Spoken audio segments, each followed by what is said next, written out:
اعوذ باللہ من الشیطان الرجیم، بسم اللہ الرحمن الرحیم۔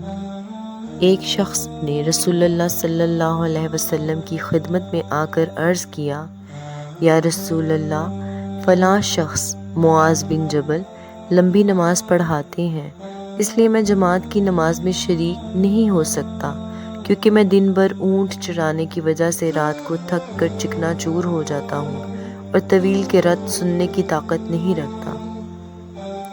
راوی کہتے ہیں کہ اس دن سے زیادہ میں نے کبھی رسول اللہ صلی اللہ علیہ وسلم کو وعظ کے دوران اتنا غضبناک نہیں دیکھا۔